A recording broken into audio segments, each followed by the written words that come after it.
ఓం శ్రీ గురుభ్యో నమః. ఓం శ్రీ కాలభైరవాయ నమః. నా తల్లులకు, నా చెల్లెమ్మలకు, నా సోదరులకు కాళాష్టమి శుభాకాంక్షలు. రేపు అనగా మే 10, 2026 వైశాఖ బహుళ అష్టమి, కాళాష్టమి. ధనిష్ఠా నక్షత్రంతో కూడుకుని బ్రహ్మయోగంలో వస్తున్నటువంటి మహోన్నతమైనటువంటి పర్వదినం. ఈ యొక్క వైశాఖ కాళాష్టమి ముఖ్యంగా గొడవలు మన ఇంట్లో కానీ, ఇరుగు పొరుగు వారితో కానీ, అనవసరమైనటువంటి వాగ్వాదాలు ఏవైతే ఉన్నాయో, ఇంటిలో పోరు, ఇంటిలో మనస్పర్ధలు, గొడవల నుండి విముక్తి కలిగించడానికి మరియు నరదృష్టి, నరఘోష, శత్రుబాధల నుండి సమూలంగా మనల్ని రక్షించి మన యొక్క జీవితానికి ఆర్థిక సంబంధమైన వ్యవహారాల్లో అడ్డంకులను తొలగించి ధనవృద్ధిని కలిగించేటటువంటి మహాపర్వదినం. మరి రేపు ఏం చేయాలి? మంత్రశాస్త్రం రేపు వైశాఖ కాళాష్టమికి ఏ విధమైన పరిహారం తెలియజేస్తుందో మీకు తెలియజేస్తాను. అలాగే రేపు రాజమహేంద్రవరంలో అఖండ గోదావరి నదీ తీరాన శ్రీ స్వర్ణాకర్షణ కాలభైరవ స్వామి వారి యొక్క మహర్దర్శనం ఉదయం 6 గంటల నుండి ప్రారంభమవుతుంది. మీరు స్వామివారి యొక్క దర్శనానికి సంబంధించి మధ్యాహ్నం 11:30 లోపల స్వామివారిని దర్శించుకోవచ్చు. ఈ యొక్క పరిహారానికి సంబంధించి మీ గృహంలో ఒక ఇత్తడి పళ్ళెంలో కానీ, రాగి పళ్ళెంలో కానీ కొద్దిగా కుంకుమ తీసుకొని ఆ కుంకుమను మీరు త్రికోణాకారంగా అంటే ఆ కోణం మీ వైపు ఉండాలి. త్రికోణాకారంగా వేసి, అంటే వి అనేటటువంటి లెటర్ ఈ విధంగా రాసి దానిపైన మరొక గీత గీసి లోపలంతా కూడా కుంకుమ నింపండి. అంటే త్రికోణాకారంలో ఉండేటటువంటి ఆ యొక్క ఆకారాన్ని మీరు కుంకుమతో వేసి 3 కోణాలలో, అంటే ఈ చివర 3 చోట్ల కూడా 3 మట్టి ప్రమిదలు పెట్టండి.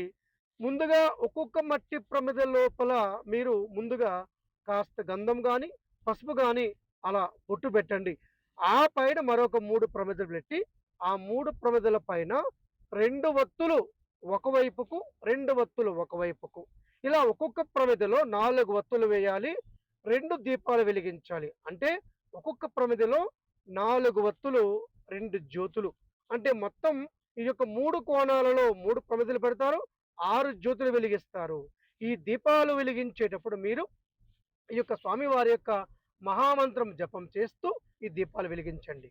ఓం అసితంగ భైరవాయ, రురు భైరవాయ, చండ భైరవాయ, క్రోధ భైరవాయ, ఉన్మత్త భైరవాయ, కపాల భైరవాయ, భీషణ భైరవాయ, సంహార భైరవాయ, సర్వతో మాం రక్ష రక్ష అనేటటువంటి అష్టభైరవ నామాలను మీ మనసు లోపల జపిస్తూ ఈ దీపాలను వెలిగించండి.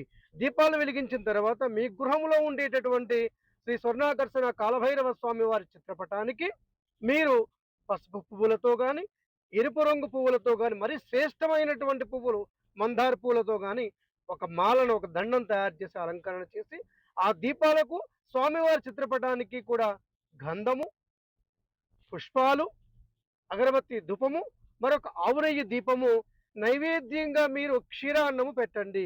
లేదా బెల్లము, అన్నము, కాస్త నెయ్యి కలిపి నైవేద్యంగా పెట్టండి.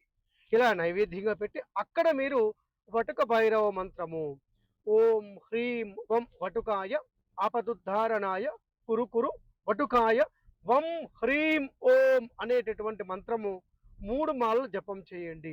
జపమంతా అయిన తర్వాత ఈ యొక్క వైశాఖ మాస కాళాష్టమి పర్వదినాన నా అభిష సిద్ధి కోసం, సమస్త శత్రుదోష, గ్రహదోష సమస్యల నివారణ కోసం చేసినటువంటి యొక్క సమస్తమైనటువంటి దీప పూజ, మంత్ర సాధన సర్వస్వం కూడా శ్రీ కాలభైరవ స్వామి వారి యొక్క పాద పద్మాలకు చేరుగా కానీ కొన్ని అక్షతలను, కొన్ని పుష్పాలను తీసుకొని ఒక అరివేణంలో వదిలిపెట్టండి. సాష్టాంగ నమస్కారం చేయండి. ఆ యొక్క వదిలిపెట్టినటువంటి ఆ యొక్క పుష్పాలను, అక్షతలను శిరస్సును ధరించండి. మీరు వదిలినటువంటి దేవతా సమర్పణ చేసిన నీటిని మీరు తీర్థంగా స్వీకరించండి. ఈ విధంగా మీరు రేపు ఉదయం చేయొచ్చు, రాత్రికి కూడా చేయొచ్చు. రాత్రి చేస్తే అమోఘమైనటువంటి శుభ ఫలితాలను మీరు అతి శీఘ్రంగా పొందగలుగుతారు.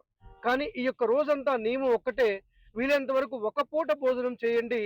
మిగిలినటువంటి సమయం అంతా మీ సమయాభావాన్ని బట్టి స్వామివారి యొక్క మహామంత్రం జపం చేస్తూ ఉంటుంది.